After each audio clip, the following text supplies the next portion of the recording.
ગઈ તારીખ 27ના રોજ પુનિયાવાટ મુકામે જે પ્રોગ્રામ આમ આદમી પાર્ટી દ્વારા જે પ્રોગ્રામ કરેલો છે, તો અત્યારે માજી રેલવે મિનિસ્ટરના પુત્ર સંગ્રામસિંહ એમનું એવું કહેવું છે કે અમારે છોટાઉદેપુર જિલ્લાની પ્રજા એવું કહે છે કે બહારના માણસો, બહાર એટલે ક્યાંના માણસો?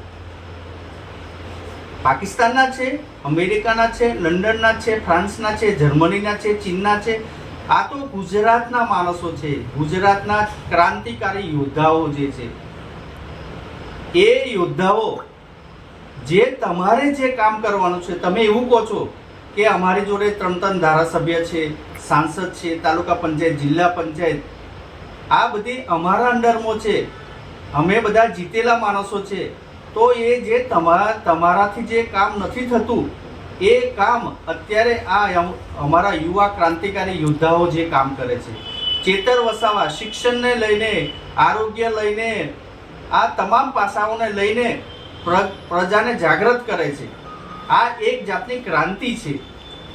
અને તમારે તો જો પ્રોગ્રામ કરવો હોય તો સરકારના કર્મચારીઓને તમારે એમના સહારે તમારે પ્રોગ્રામ કરવો પડે છે. આ સ્વયં પબ્લિક એ પોતાના સ્વખર્ચે આવેલી છે. વરસાદમાં, ચાલુ વરસાદમાં ઊભા જેમને પ્રોગ્રામ નિહાળ્યો છે, આ એક જાતની ક્રાંતિ છે. તમે એવું કહો છો કે 3 ધારાસભ્યો છે, સાંસદ છે, તાલુકા પંચાયત, જિલ્લા પંચાયત છે. હવે જવાની છે. આ પબ્લિક હવે જાગૃત બની ગઈ છે. તમે એવું કહો છો કે દિલ્હીમાં કેજરીવાલ સરકાર ત્યાં ગઈ, કેજરીવાલે કંઈ કામ કર્યું નથી. હું ખુદ દિલ્હી ગયેલો છું.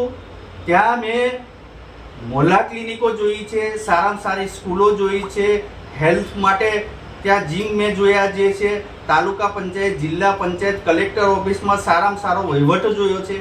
પણ તમે પ્રજાને ગુમરાહ કરીને, તમે ઈવીએમમાં ગોટાળા કરીને તમે જે સત્તા હાંસલ કરેલી છે, પણ આવનાર સમયમાં હવે ગુજરાતની તમામ જનતા જાગી ગઈ છે. જે રીતે સૌરાષ્ટ્રમાં અત્યારે વિસાવદરમાં જે ગોપાલ ઇટાલીએ જે ચૂંટાયા, એવી લહેર પૂરા ગુજરાતમાં ચાલુ રહેવાની છે. તમે સંગ્રામભાઈ, તમે અત્યાર સુધી કોંગ્રેસમાં હતા, હવે ગાજરની પીપોરી બીજેપીમાં શું કામ વગાડો છો? કેમ? તમને રેલવે મિનિસ્ટર, તમારા પપ્પાને રેલવે મિનિસ્ટરનો હોદ્દો મળેલો છે, એ કોંગ્રેસની દેન હતી. તમારે અત્યારે ભાજપમાં કેમ જવું પડ્યું? તમે એવા કેવા ધંધા કર્યા છે તો તમારે અત્યારે ભાજપમાં જવું પડ્યું. તમારે કોંગ્રેસમાં રહેવું હતું ને, એટલે તમે વહેતા પાણીમાં અત્યારે જે વહેવાનું જે ચાલુ કરી દીધું છે. એટલે મારે તો એ કહેવું છે કે હવે અમારા છોટાઉદેપુર જિલ્લાની તમામ પ્રજા જાગી ગઈ છે. આવનાર તાલુકા પંચાયત, જિલ્લા પંચાયત અને 2027ની વિધાનસભા, એમાં આમ આદમી પાર્ટીનું ઝાડુ ત્યાં ભાજપ કોંગ્રેસને વાળી નાખશે. અને તમે એવું કહો છો કે 10 ગેરંટી.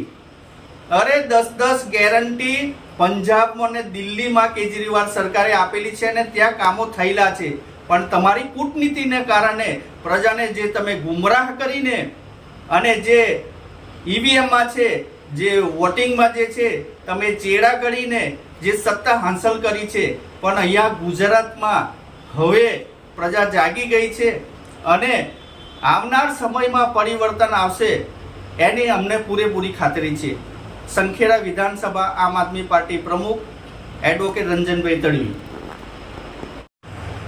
સંગ્રામભાઈ, તમે એવું કહો છો કે અમારા 3 ધારાસભ્ય છે, એક સાંસદ છે, તો આ સિહોદ પુલનું ડાયવર્ઝન જે તમારા 6.5 કરોડ પાણીમાં વહી ગયા, એવા કેવા તમે એવા પ્લાનિંગથી જે ડાયવર્ઝનો જે બનાવ્યા કે પબ્લિકના પૈસા વહી ગયા. અને તમે એવું કહો છો કે રાતે 2 વાગે અમને ફોન કરજો, અમે આવીને હાજર રહેશું. અમારે તમને દિવોલીને શોધવાના, હવે ધોરા દિવસે દિવોલીને તમને શોધવાના. અહીંયા રોડ રસ્તાના ઠેકાણા નથી, પુલોના ઠેકાણા નથી. આ જે ડાયવર્ઝન તમારે જે તૂટી ગયું તો તમારે પેલી બાજુ જે રંગલી ચોકડીનો રસ્તો જે બનાવવો જોઈએ, તમને ખબર છે ત્યાં એ રસ્તો બી રિપેર કર્યો નથી. 35 થી 40 કિલોમીટર સુધી જનતાને હેરાન થવું પડશે, ફરી આંટો મારીને એમને જવું પડે છે, પેટ્રોલ ડીઝલના એમને ધુમારા કરવા પડે છે.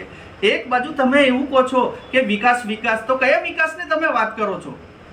અહીંયા સહકારી ક્ષેત્રનું એક કારખાનું હતું, તમારા ભાજપ વાળાએ ભાજપ ને કોંગ્રેસ વાળા બંને ભેગા મળીને વેચી ખાધું છે. એ તમારો વિકાસ છે કે તમારા ગેરંટીમાં આવે છે? અને કદાચ ગેરંટીમાં નહીં આવતું હોય. સહકારી ક્ષેત્ર છે ને, ખેડૂત બિચારો નોંધારો બની ગયો છે, ખેડૂતોને સક્ષમ ભાવ મળતા નથી. જ્યારે ખેડૂતો પોતાના સક્ષમ ભાવ માટે જો માગે છે તો એમને પર જે અત્યારે બોટાદમાં જે ઘટના બની ગઈ એ તમે લાઠીઓ વરસાવો છો. અરે પોલીસને મારવાનો હક તમે આપી દીધો છે. એટલે જ અત્યારે ચેતર વસાવા અને અમારા યુવરાજસિંહ આવીને અહીંની પ્રજાને જગાડી રહ્યા છે અને પ્રજા જાગી બન ગઈ છે. એટલે હવે તમારે જાગવાની જરૂર છે કે હવે પરિવર્તનની લહેર આવવાની 100% છે.